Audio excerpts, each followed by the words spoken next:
আসসালামু আলাইকুম, সবাইকে স্বাগতম। প্রিয় শিক্ষার্থী বন্ধুরা, আজকে আমি যে লজিক ফাংশন থেকে যখন আমরা লজিক গেট অঙ্কন করি তখন এই ধরনের যদি লজিক ফাংশন থাকে 14 নম্বর অঙ্কে বলেছে x সমান A naught B naught, A not আর বি নট মিলে গুণ হবে, মানে অ্যান্ড গেট হবে, প্লাস মানে এটা এই প্লাস দ্বারা আবার ওয়ার গেট তৈরি করব। আবার এখানে এ নট বি মিলে একটা অ্যান্ড গেট হবে, এ বি নট মিলে আবার একটা অ্যান্ড গেট হবে।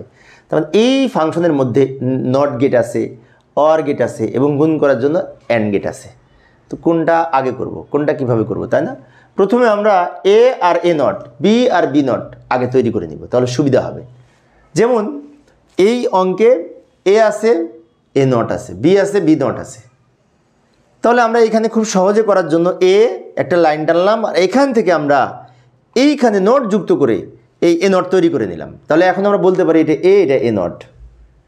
আবার বি এর জন্য একটা লাইন টানলাম, ফ্রেশ বি, এই বি থেকে এখানে লাইন টেনে আবার এখানে নট যুক্ত করে এইখানে এই বি নট তৈরি করে নিলাম। তার মানে কি নটের কাজ শেষ। ভালো করে লক্ষ্য করি কিভাবে করলাম।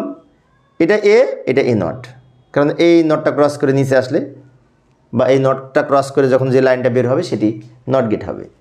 এটা বি, এটা বি নট। তাহলে নটের কাজ যেহেতু শেষ, এইবার আমরা বাম দিক থেকে শুরু করব। বাম দিকে প্রথমে এ নট আর বি নট দুইটা মিলে গুণ হয়েছে, গুণ গুণ মানে অ্যান্ড গেট। তো এ নট বলতে এইটা বোঝায়, এটা কিন্তু, আর বি নট বলতে এইটা বোঝায়, এইটা এই যে নিচেরটা। তাহলে এ নট আর বি নট দুইটা মিলে কি হয়েছে, গুণ হয়েছে, মানে অ্যান্ড গেট। এবং এই যে লাইনটা বের হলো এটা বলতে পারি এ নট বি নট, এটা এ নট বি নট, এই লাইনটা এ নট বি নট।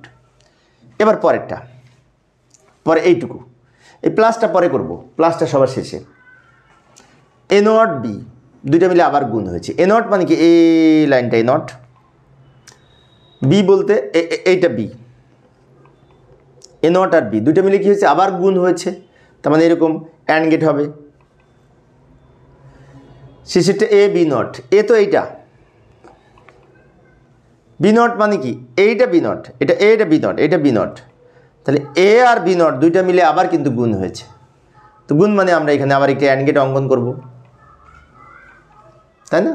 আচ্ছা, এবার এটা এটার মান, এটা এটার মান, এটা এটার মান, তো এই তিনটা মিলে আবার যোগ হয়েছে না? ওই তিনটা লাইন একসাথে যোগের জন্য অর গেট অঙ্কন করব। তো অর গেট বলতে এই যে চাঁদের ন্যায় বাঁকা অথবা ধনুকের ন্যায় বাঁকা আমরা তো চিনি, ওইটা হচ্ছে অর গেট। তো আমরা এই যে উপর থেকে নিয়ে ছোট করলাম, নিচ থেকে উপরে নিলাম, দিয়ে একটু কাছাকাছি নিয়ে আসলাম। এবার এইখানে এই তিনটা মিলে এই যোগের জন্য অর গেট অঙ্কন করব। এই ফাইনালি যে আউটপুটটা বের হলো এটা হচ্ছে এক্স এর মান। আমি আরেকবার রিপিট করছি, লক্ষ্য করি। এইটার ফলাফল পেয়েছি এইটা, এ নট বি নট গুণ হয়েছে। এইটার ফলাফল পেয়েছি এইটা, আর এইটার ফলাফল পেয়েছি এইটা। তিনটা ফলাফল মিলে আবার যোগ করেছি, তাই তিনটা ফলাফল একসাথে এখানে অর গেট তৈরি হয়েছে। যে আউটপুটটা বের হয়েছে এটা হচ্ছে এক্স এর মান, এটা হচ্ছে এক্স এর মান টোটালটা।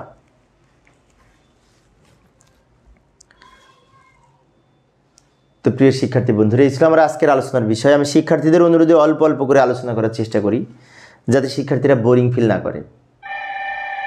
তো পরে ক্লাসটি দেখার আমন্ত্রণ রইল। খুদা হাফেজ।